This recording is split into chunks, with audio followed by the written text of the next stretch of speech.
नमस्कार सभी भाइयों को स्वागत है आप सभी का फिर से एक नए वीडियो में। आज हम बात करने वाले हैं सुपरस्टार गोविंदा के बारे में, जो कि 90s के सबसे बड़े सुपरस्टार बॉलीवुड के रहे हैं। और इनको किस तरह से आपने तो जानते ही होंगे कि जितने भी हिंदू हीरो थे इन लोगों को किस तरह से इनका लेवल बॉलीवुड में गिराया गया गैंगस्टर्स द्वारा। चाहे वो कोई भी एक्टर हो, हिंदू एक्टर, जिनका बैकग्राउंड बहुत तगड़ा नहीं था, जिनका तगड़ा था वो भी गिरा, और जिनका तगड़ा था उनको ऐसी फिल्में करनी पड़ी जैसा उन्होंने कहा, और जिन्होंने नहीं किया वो जड़ से ख़त्म होते चले गए। खैर, हम बात करने वाले गोविंदा के ऊपर, बॉलीवुड पर तो चर्चा नहीं करेंगे, लेकिन बात इस बात की है कि वो 90s के सुपरस्टार थे और उनको किस तरह से जो है कि डाउनफॉल दिखाया गया। लेकिन अभी हाल फिलहाल में उनका एक वाराणसी से वीडियो वायरल होता है जिसमें एक छोटे से स्टेज पर गोविंदा नाचते हुए दिखाई देते हैं। तो लोग कहते हैं अरे यार, ये वही सुपरस्टार है जो बॉलीवुड को कभी अपने इशारे पर नचाता था, देखो कहाँ पे नाच रहा है, इसकी ऐसी हालात हो गई है।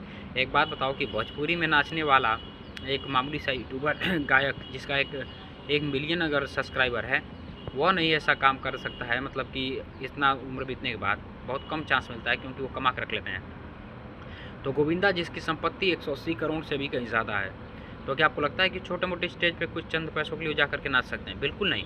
अरे किसी की प्रेम में गए होंगे, किसी स्वागत में, किसी पार्टी में, किसी फंक्शन में, किसी दोस्त के बुला लिए गए होंगे, तो वहाँ पर जाकर उन्होंने थोड़ा डांस कर दिया, लोगों को दिखा दिया भाई कलाकार है, कलाकार की कलाकारी है, भीड़ ज़्यादा हो कम हो इससे कोई लेना देना नहीं। आप याद रखिए कि एक इंटरव्यू में गोविंदा ने कहा था कि जिसको यूपी बिहार ने सुपरस्टार नहीं माना वो सुपरस्टार हो ही नहीं सकता। बिल्कुल सत्य। चाहे किसी भी कोई भी फिल्म हो, बॉलीवुड, टॉलीवुड, या फिर ये कह लीजिए कि आपकी भोजपुरी, जब तक ये दोनों राज्य नहीं मानते तब तक वो चलने वाले नहीं हैं।